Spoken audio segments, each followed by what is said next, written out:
Today I want to talk about the Lightning Network, and I want this to be an introductory guide. It's a very, very exciting thing that's been going on with the Lightning Network, and a lot of people outside of the Bitcoin space are not aware of it. In fact, you'll often hear Hex and Bcash and BSV supporters and other altcoin supporters say that the Lightning Network is vaporware. And as you're going to see in this video, nothing could be further from the truth. And anyone who says it's vaporware, you really need to question their credibility from that point forward. So what is the Lightning Network? The Lightning Network is a fast, inexpensive network, what you might call a layer 2 solution that's been built on top of the Bitcoin network. The Lightning Network, it's an open network of nodes, and I'm going to show you a map of that in a second. An open network of nodes running Lightning Network software, and it uses the same digital asset as the Bitcoin network, and this is very important. It uses BTC, and as such, it's bound by the same scarcity. So this is how the Lightning Network works, at least how you can set up a channel. Let's say Paul and Mary get together. They decide to lock up some BTC on the base layer using a multi-sig address. Now this is something you don't need to do unless you want to run a Lightning node, but they lock up some Bitcoin on the base layer. And the important thing about this is this ensures that the Lightning Network does not create or print any new Bitcoin. So now Paul and Mary have this channel, this layer 2 channel between themselves that they can use to send Bitcoin back and forth to each other. Now if Mary has a channel with Susan, Paul can send Bitcoin to Susan via Mary. So he sends it to Mary and she sends it to Susan. So you can think of each of these names as being nodes on the network. And the connections between these nodes are called channels. And obviously the nodes, they're not given personal names like this, but can be quite anonymous. So let's say you have a situation where Paul sends some Bitcoin to Bill. He sends it to Mary. Mary sends it to Susan. So these are each channels, a channel between Paul and Mary, a channel between Mary and Susan, and a channel between Susan and Bill.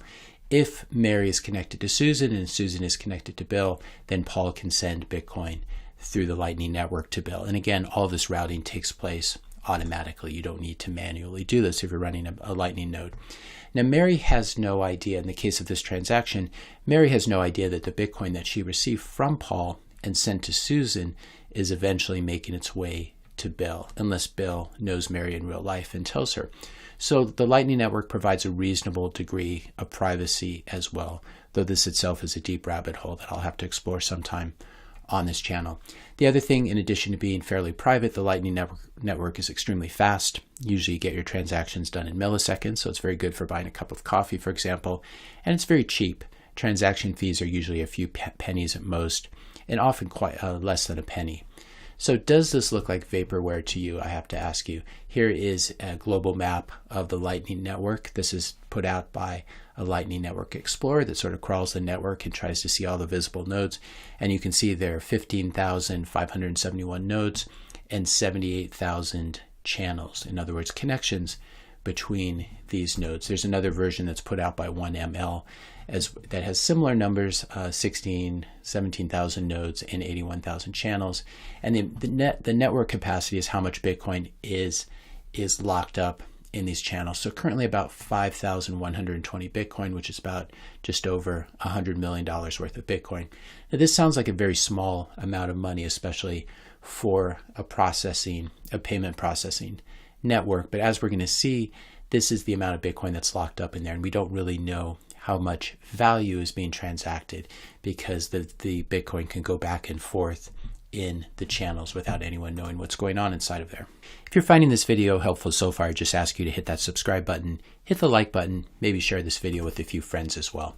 Now, unlike the Bitcoin network itself, unlike the base layer, the Lightning Network transactions are not broadcast to the entire network. And as a result, no one knows exactly how many transactions take place on it. We can see these maps of channels and nodes, but we don't really know what's happening inside of those channels.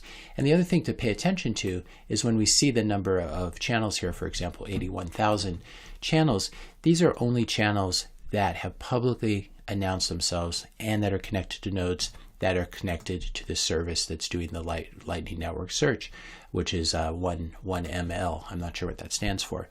And so there may be many, many more channels out there that we don't know about. We see approximately 81,000 channels here, But the true number of channels could be 85,000, it could be 82,000, or it could be 850,000.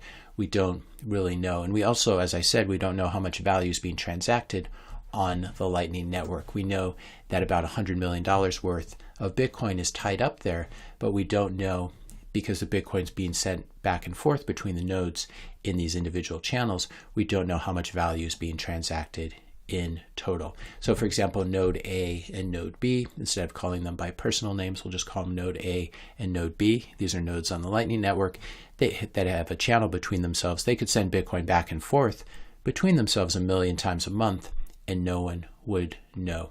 Now at some point, node A and node B may choose to settle up, and this is a metaphor you'll often hear that obviously comes from the bar analogy, where you open up a tab and then you have a few drinks and your friends have a few drinks, and then at the end of the evening you close the tab. And this is somewhat similar between similar with closing a Lightning channel. So node A and node B may decide that they're done transacting with each other. And again, you don't need to send the money just between node A and node B. This is just one channel, and it can be used to send Bitcoin to anyone on the Lightning Network. But this particular channel, the participants node A and node B may decide to close their channel, and in order to do this, they need to do an on-chain transaction. And this is a little bit like you settling up your bar tab with the bartender at the end of the evening. So they close their channel by doing an on-chain transaction on the Bitcoin base layer itself, on the blockchain itself, on layer 1. Now, the nice thing about the Taproot upgrade that we got last year is it makes it impossible to distinguish a Lightning channel closing, and this is a multi-sig transaction because they do an opening transaction of 2 multi-sig to basically lock the Bitcoin up on the base layer, and to undo that you do another transaction. And the nice thing about Taproot is it makes it impossible to distinguish a Lightning channel closing from a simple Bitcoin spend, which is basically where you spend some Bitcoin and get some change back. And so on chain, it's going to look, no one will be able to tell that this was ever a Lightning channel closing. So this will help going forward with Bitcoin privacy as well. Now, there are a few misconceptions when it comes to the Lightning Network, just as there are people who say that Blockstream controls the Bitcoin network, which if you understand anything, you know what a lie that is. Likewise, the Lightning Network is not run and controlled by Lightning Labs, which is a private company, a private corporation. The Lightning Network is not a private network that you need permission to join. It's open to everyone, just like the Bitcoin network. You just need a Lightning wallet or set up a Lightning node to participate. Now, there are different implementations of this software, of this Lightning Network software. And we have LND, which is the most common, that's put out by Lightning Labs. We have Core Lightning. I think that's what it's called now. It used to be called C Lightning, which is put out by Blockstream. And we have Eclair, which is put out by ACINQ. I'm not sure if I'm pronouncing that correctly. And then there are a few others. I think Electrum has an implementation of Lightning as well. But the thing is, all of these are interoperable.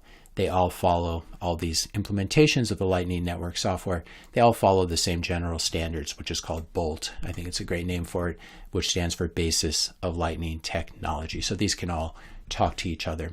Now, again, if you want to use the Lightning Network, the simplest way, you can download the Moon Wallet on your phone. And the nice thing about the Moon Wallet, as I've demonstrated on this channel before, is you can use it to send Bitcoin transactions. You can also use it to send Lightning transactions over the Lightning Network, and it lets you choose and sort of switch between the two, which is very convenient.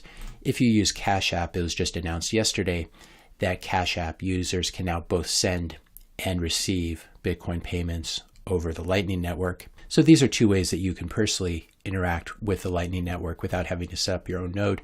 There's some very exciting things being built on top of Lightning that I've talked about a little bit in the past. This is very exciting. I need to still download this and give it a try.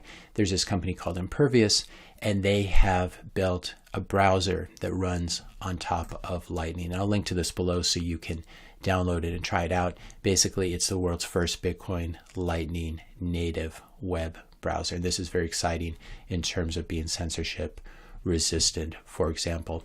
So this is how it's been working. We have layer 1, which took many years to develop in Bitcoin and to really let it take hold. We have layer 2, which is a Lightning network. You could almost think of it as more of a medium of exchange function built on top of the base layer, which serves more of a store of value, final settlement value, where basically if you do large transactions and you want certain guarantees of final settlement, you want to use the base layer. If you're buying a cup of coffee, you could use layer 2, which is much faster and cheaper, and all these layer 2 transactions eventually settle back on layer 1. And then we have things like the impervious browser, which are basically apps that are built on top of the Lightning Network. And this is very exciting. Bitcoin is scaling in layers, just like the internet did. A lot of other cryptos, they tried to rush things. They tried to do everything at the base layer, and they always end up with high fees, as well as a bloated blockchain that's just too large for the average node runner to deal with. And this is why Ethereum, for example, everyone outsources their nodes to large corporations like Infura, and you end up having to trust them instead of verifying. So Bitcoin has done this the right way. Bitcoin has chosen the right path. And now you probably see why altcoin supporters have to keep calling the Lightning Network vaporware. This is a question I've asked in a previous video. Where is Ethereum Beach? Where is Cardano Beach? Where is Hex Beach? These are the only beaches that might have this name, are the ones that are owned by those founders who become very wealthy by dumping their tokens on you. But we have Bitcoin Beach, which is for the people. And if you go to the Bitcoin Beach website, Bitcoin Beach obviously in El Salvador, you can see that locals can pay their utility bills, phone, water, electric. They can pay their medical bills, and they can buy food and even buy haircuts using Bitcoin over the Lightning Network. So this is something that is being used by real people in the real world. It's not just being used by Silicon Valley VCs and crypto geeks. It's being used to help real people solve real world problems. And eventually this is what's going to happen. You're going to have all this stuff running off of Bitcoin. You'll have all these different layers. You'll even have internet browsers running off of it. And you won't have to understand how this works in the same way you can use the internet without really understanding how everything works. It just basically works. But the difference here is it's going to be much more censorship resistant, much more permissionless, and open to the world as the new global currency. If you found this video helpful, be sure to hit that subscribe and like button. Hit the notification bell if you want to be notified when I publish my next video. And let me know your questions and comments in the comment section below. Thanks a lot for watching, and I'll see you in the next video.